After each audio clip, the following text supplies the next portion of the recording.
this one is a real easy one to throw together. Now for the blackberries, I am using the frozen blackberries for this.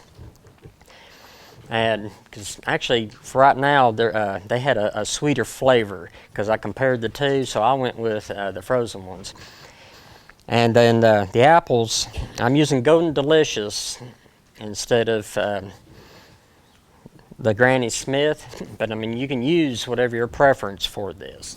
I just thought that the Golden Delicious, had a better flavor for right now, so I chose to use them. Let's see. I pre-cut a couple here. All you want to do, you do want to make sure and peel it, of course. I've actually seen some people when they make their pies, they'll leave the peel on there. I'm one of those. I prefer to go ahead and take it off.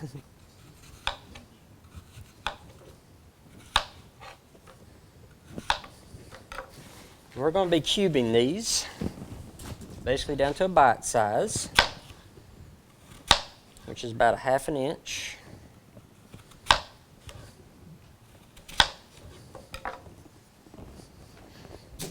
Easy way of coring it right quick, just cutting around it. Okay.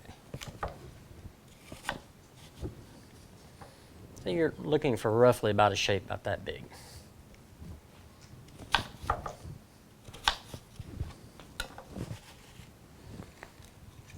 Okay. Go and get you a mixing bowl.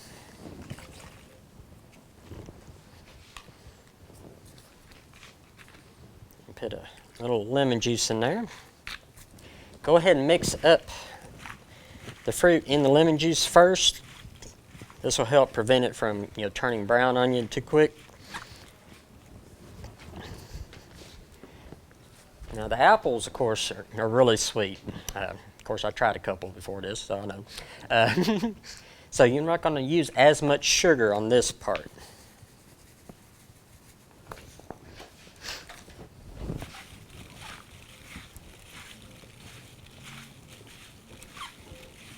Okay. Take a pie shell. You want to leave the juice in the bowl though. You don't want to put this into the pie, or else you're going to have a really watery pie when you do that. Okay.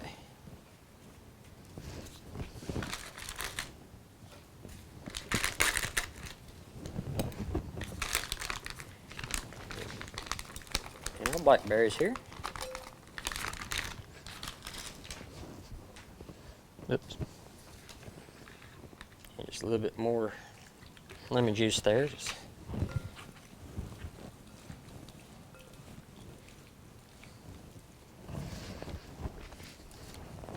And like I said, these are already pretty sweet, so I'm not going to use quite as much sugar on that either. Just toss that.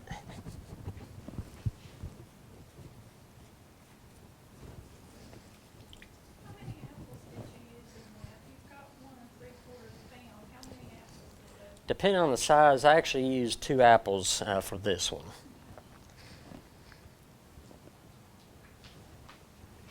Okay. And of course, like I was saying, if you're one of these, you want to alter the ratio to where you have a little bit more apples and less blackberries. That works just as well. Or switching out where you have more blackberries and less apples.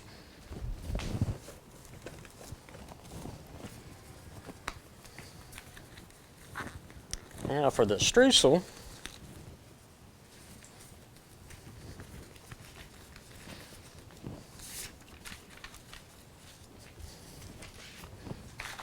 okay. This is actually what they call an American streusel because of the ratio of sugar to butter to flour. A traditional German style streusel is like 1, what they call 1 of sugar, 1 of butter, and 2 of flour. But the American is actually a little bit sweeter. It's like 3 of sugar, 1 of butter, and 2 of flour.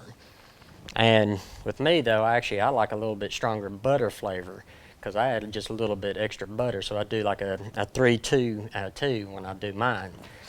So there's some people that argue it's not a traditional streusel, and especially if you have any German relatives like I do, they always fuss at me. That's not a streusel. It's like, well, that's a good one for me. So, so if anybody asks, you're making an American streusel then. Okay. Go ahead and take some brown sugar.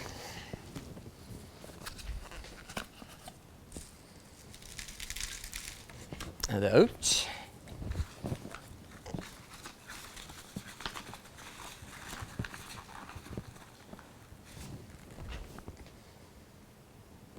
And our flour.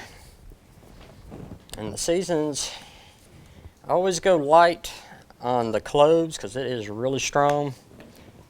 And basically the nutmeg and ground cinnamon, it's almost equal parts of those. If you want to though, you can just put on cinnamon and nothing else and it's just as good too. Okay, I'll go ahead and mix that up first before I start adding the butter. That way you got all the seasons mixed up good in the dry. Okay. Grab out my butter.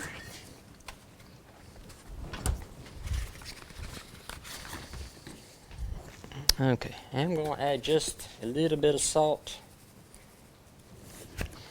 I use unsalted butter for this. Some people really can't tell a difference in the salted and unsalted butter if you make these. But I can actually taste where it's extra salt in it. And really you don't need much salt for the flavoring and for the streusel. And of course, the older you get, especially working in my profession, it's like your taste buds get accustomed to tasting salt, so it tastes like it's less salt than what it really is. So we constantly have to go on a sodium diet just to kind of revamp our taste buds so we can get back to the right flavor of everything. Or else we're adding salt to everything and everybody starts gagging because it's like, this is unedible. Okay. And you do want to use cold butter for this. Naturally, it's not going to completely melt in as you're mixing it up. But that's okay because you want that butter to kind of clump up when you're baking this off. Oops. Get rid of all the wrapper though. Just kind of pinch that into there.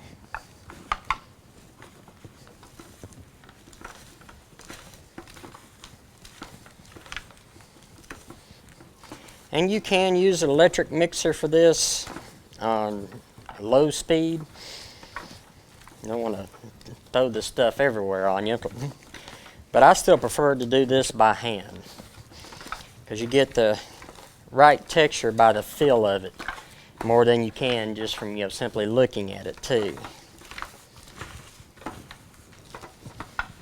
So basically what you're doing, you're pressing a lot of those ingredients into the butter like so. But you're not wanting to form a solid ball, so you want some crumbles into it. Okay, like so.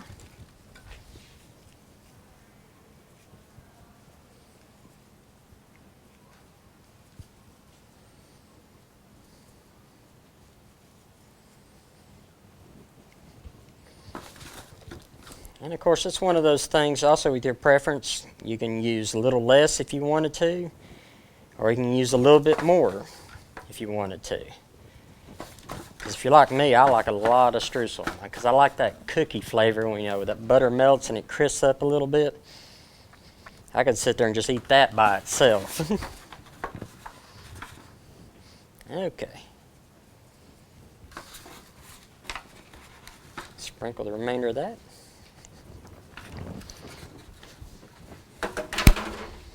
So basically all you're going to be doing is baking this off, to heat it up. Make sure that the sugar and butter and everything melts down. You get that nice golden brown color to it. And it gives you that, like I said, a cookie texture, lightly crispy out through there and really sweet, which I absolutely love.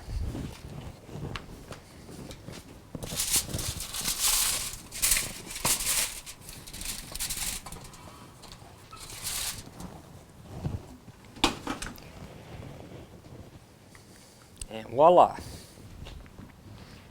Like I said, it's basically a cobbler in a pie shell. You can see there's not too much liquid in there. That's where you got to be careful, and when you're making this, because if you get too much liquid, it turns into soup.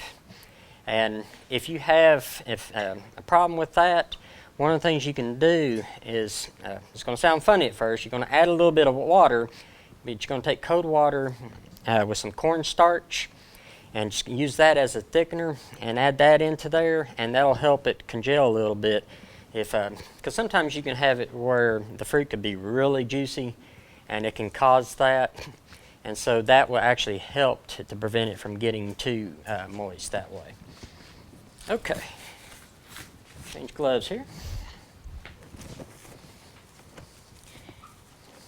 And by the way, all these recipes, if you wanted to, you can make these the day before or up to 3 days before serving. This can actually be served hot or cold. Now this one obviously has to be served hot, but you can actually leave it, prep it and everything, but leave it unbaked, within 3 days in the refrigerator, and then bake it off, and it's perfectly fine. Once it's baked, this one I wouldn't recommend, keeping it after it's been baked. But the other two, you can keep those another 3 days that way. This one can be served, like I said, hot or cold. It's actually better hot with some vanilla bean ice cream on it. Trust me. Okay.